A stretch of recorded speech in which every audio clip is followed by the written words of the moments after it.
The WNBA is celebrating like it just hit the jackpot.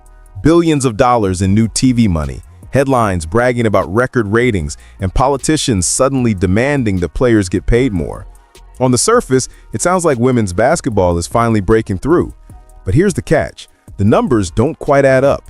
Beneath all the glittering press releases, there's a story the league doesn't want you to look too closely at. Because while executives are shouting about explosive growth, players are still pocketing less than 10% of league revenue. Compare that to the NBA's 50-50 split, and it feels like something's seriously off. So how can a league that's supposedly riding its biggest wave ever still be paying out crumbs? That's where things get interesting. The $2.2 billion deal everyone's talking about? Well, it might not be the fairy tale it's being sold as. And when you look closer at the ratings, the attendance numbers, and what really happens when star players aren't on the court, the whole narrative starts to unravel. This isn't just about basketball. It's about hype, money, and a reality the league desperately wants to keep hidden. For years, the WNBA has walked a tightrope between survival and collapse. The league's been around since the late 90s, but here's the uncomfortable truth. It's never turned a consistent profit. Behind the highlight reels and inspirational campaigns, the books have always been bleeding red ink. And that's why this new $2.2 billion TV rights deal feels like such a lifeline. 11 years of guaranteed cash from giants like Disney, Amazon, and NBC. On paper, it looks like salvation. But here's where the cracks start to show. WNBA players are demanding bigger paychecks, pointing to that multi-billion-dollar deal as proof that the money is finally there. The problem? None of that cash has actually hit yet. It doesn't even kick in until 2026. And even when it does, it's not pure profit generated by massive fan demand. A big chunk of that money is tied up in packaging deals with the NBA, which raises the question, is this growth real, or is it just being propped up? Add 3 new expansion teams into the mix, and suddenly the league looks like it's trying to spend money it hasn't even made. And looming over all of it is the collective bargaining agreement set for renegotiation right after the 2025 season. That's when players were pushed for a bigger slice of the pie. And that's also when we'll see if the league's so-called momentum is strong enough to stand on its own. Because if the WNBA's history tells us anything, it's this. Every time the league takes one step forward, the reality of the numbers pulls it 2 steps back. And this time, with billions of dollars on the line, those numbers matter more than ever. If you've listened to the WNBA lately, you'd think they've cracked the code to unstoppable success. Executives brag about skyrocketing TV ratings, sponsors supposedly can't sign checks fast enough, and the league insists fans everywhere are suddenly obsessed with women's basketball. On the surface, it sounds like a dream, but when something looks too good to be true, it usually is. Because here's the twist. The WNBA has been playing a careful game of smoke and mirrors. When a league starts shouting about explosive growth without showing you the full picture, that's your first red flag. The numbers they parade around aren't wrong, but they're missing the most important context. It's the classic case of polishing up the image while leaving out the messy details. And then came the perfect stress test, Caitlin Clark's injury. For months, league officials swore that her rise wasn't the only reason interest was spiking. They claimed women's basketball had finally reached a tipping point, that the stars were balanced across teams, and that fans would tune in no matter what. But the moment Clark was sidelined, everything changed. Ratings dipped, buzz cooled off, and suddenly the record growth narrative looked a lot shakier. So ask yourself this, if the hype was really as strong as the league wants you to believe, why did one player's absence create such a noticeable hole? Why did the excitement fade so quickly when the supposed foundation was tested? That's the problem with the WNBA's hype machine. It shines bright on the outside, but the minute you scratch the surface, the story starts to unravel. The WNBA loves to wave around that $2.2 billion TV rights deal like it's the ultimate proof of success. 11 years, $200 million per season, it sounds massive. They want you to believe networks like ESPN, NBC, and Amazon were falling over themselves to get in on the action. But here's the uncomfortable truth. The deal wasn't actually earned by the WNBA's market power. It was negotiated through the NBA's muscle. Think of it this way. The NBA is one of the most valuable sports properties in the world. Networks know they can't survive without those games. So when Adam Silver sits down at the table, he has all the leverage. And this time, he didn't just sell NBA rights, he bundled the WNBA into the package. If you want NBA primetime games, you're taking WNBA matchups whether you like it or not. It's less of a victory for women's basketball and more of a forced add-on. The analogy is simple. It's like your internet provider making you buy a landline you'll never use just to get Wi-Fi. Sure, the company makes money on paper, but it doesn't mean there's actual demand for the landline. In this case, the WNBA is the landline, tagged along because of what's really valuable, the NBA. That $200 million per season figure sounds incredible, but look closer. It's not revenue created by fan demand, ticket sales, or advertisers scrambling for spots. It's a subsidy disguised as a business deal. And yet, WNBA players are already treating it like a golden ticket, proof that their salaries should double or even triple. The problem is, when your biggest financial victory comes not from the product itself, but from being bundled in with something far more popular, that's not true growth. That's dependency. And if the NBA ever decided to stop carrying the league on its back, that $2.2 billion dream would disappear overnight. Here's the number that gets thrown around the most. WNBA players receive less than 10% of league revenue. Compare that to the NBA, where players split roughly 50-50 with owners, and it sounds like daylight robbery. On the surface, it feels unfair. Why should women be getting crumbs while men collect half the pie? That's the headline argument. But the missing detail flips the entire conversation.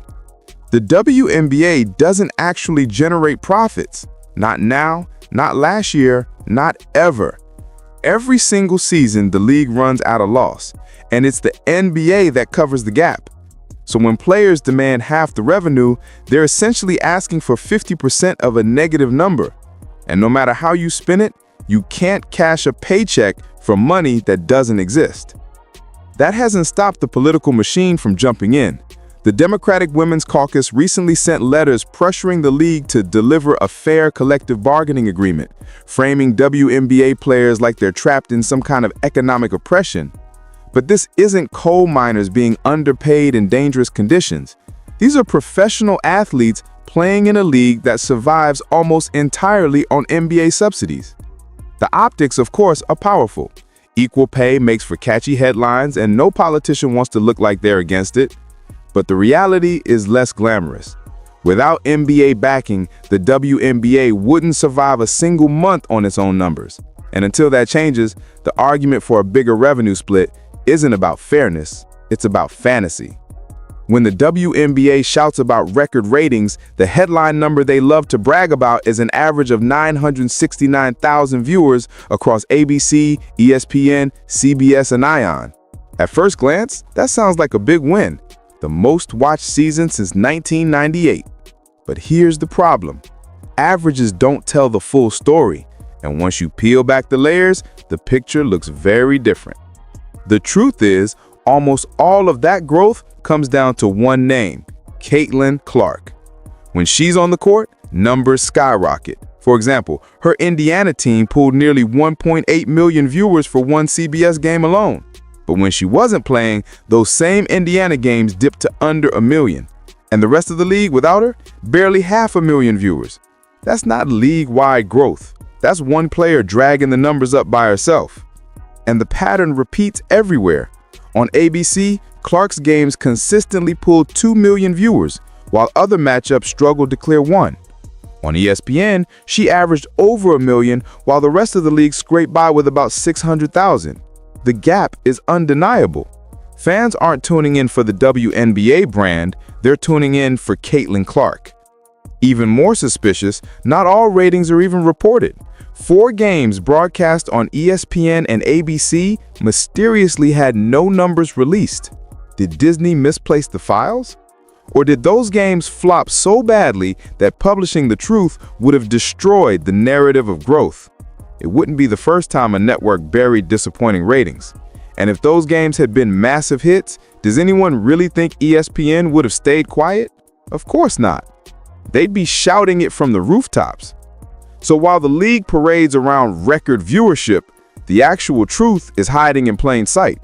The WNBA's so-called ratings boom isn't balanced across teams, it isn't spread across stars, and it isn't proof of organic growth.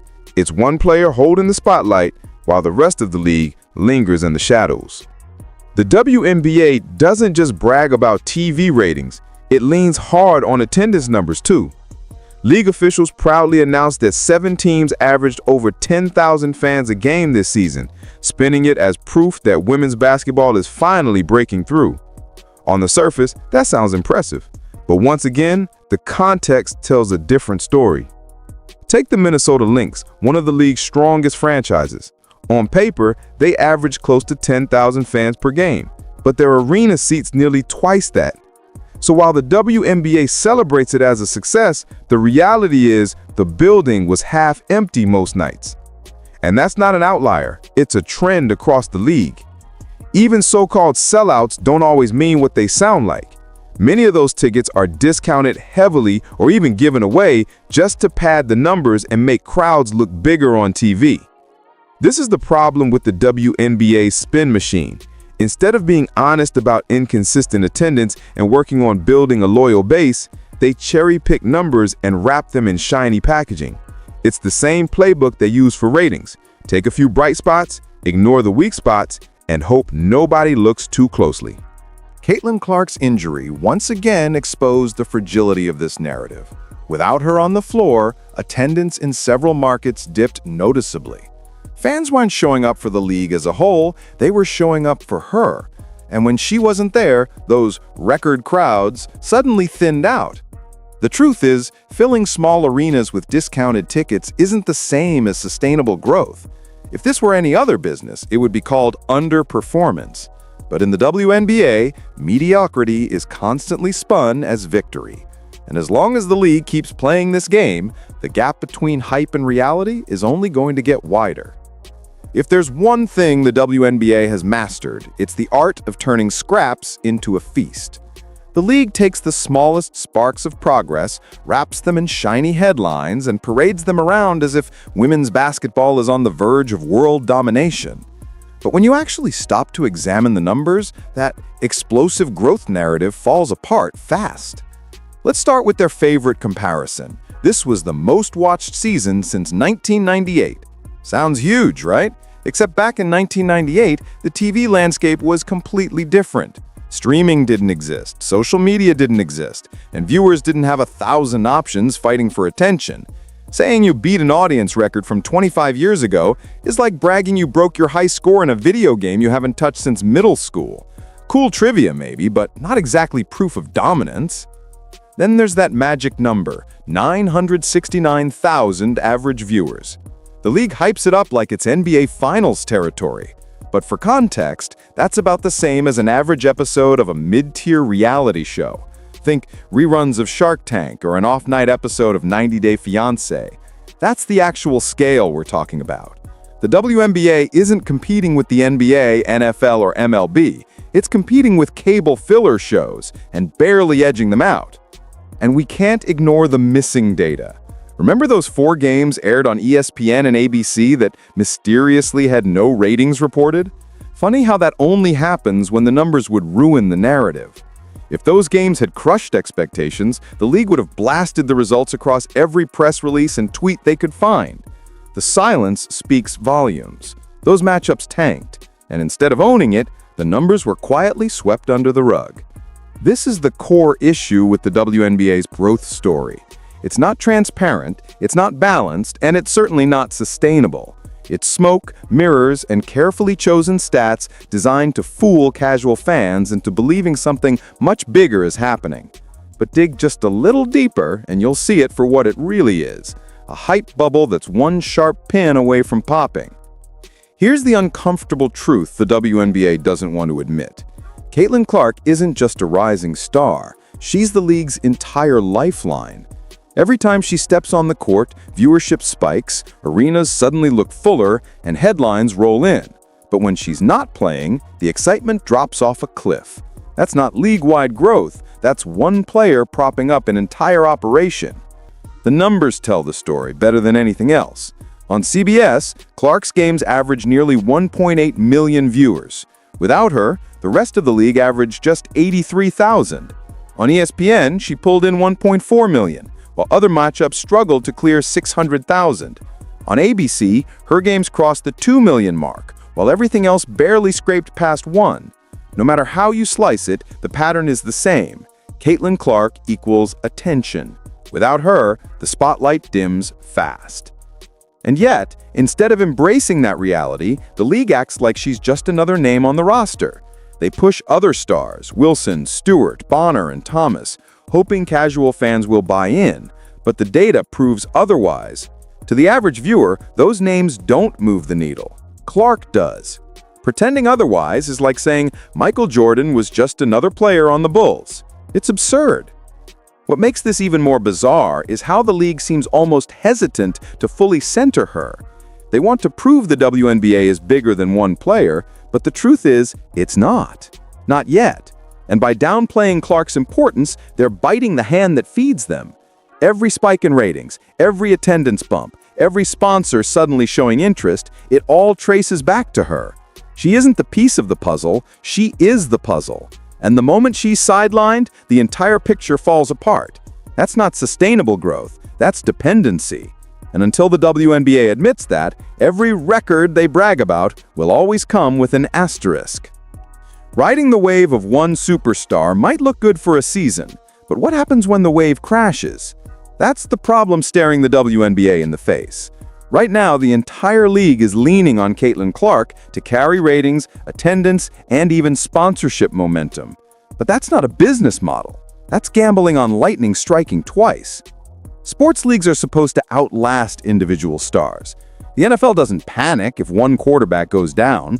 The NBA didn't collapse when Kobe Bryant retired. Baseball doesn't hinge on one slugger to keep fans tuning in. The product is bigger than any single player. But the WNBA? Take Clark out of the equation, and suddenly the hype machine sputters. Ratings sink, arenas look empty again, and the conversation shifts away from basketball and back to financial survival. The danger isn't just today, it's the future. What happens if Clark's appeal fades in a few years? What if she gets injured again? What if fans move on to the next big name in another sport entirely?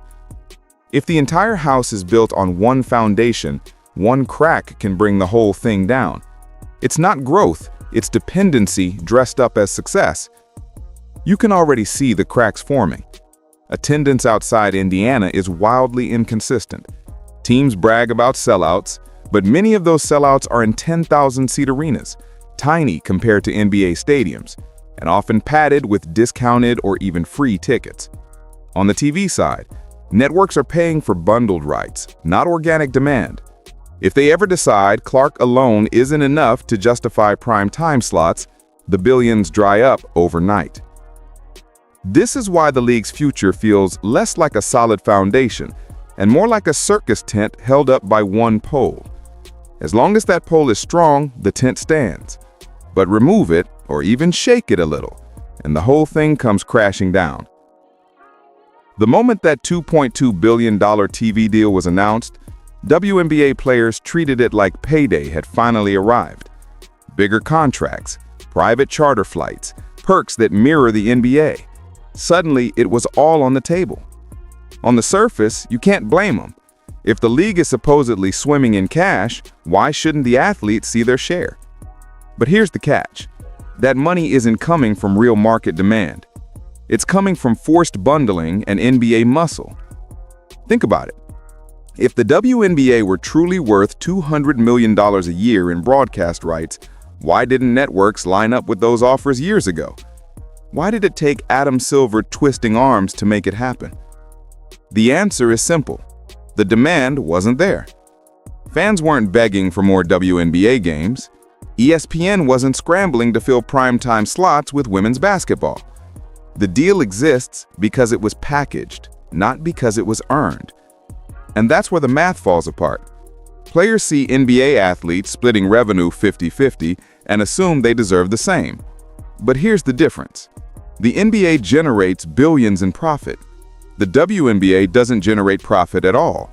Comparing the two is like running a lemonade stand on the corner and demanding Starbucks salaries. It's not about gender, it's about scale. One business makes billions, the other runs at a loss. The frustrating part is how quickly the conversation gets weaponized. Point out the financial gap, and suddenly you're labeled anti-woman or accused of opposing equality. But that's not what this is about. It's not ideology, it's arithmetic. If the money doesn't exist, you can't spend it. That's true in any business. And until the WNBA can stand on its own 2 feet financially, players demanding NBA-style paychecks is less a fight for fairness and more a case of entitlement colliding with reality. Caitlin Clark's injury didn't just sideline a star, it exposed the entire WNBA. For months, the league insisted its growth was real, balanced, and bigger than one player. But the moment she was gone, the numbers told the truth. Ratings dipped, attendance sagged, and the media hype machine suddenly lost momentum. The illusion cracked wide open. Because here's the reality.